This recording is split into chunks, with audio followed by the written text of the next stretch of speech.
Christ did all these at the cross. Remember, how many hours was Christ hanging at the cross? 3? 6 hours.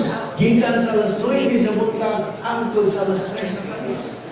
Just imagine, from 9 o'clock to 12 o'clock, gilansan si Kristo, giduslak pa yung kilid, gibunan-bunalan. And how many of you have seen that movie, The Passion of the Christ?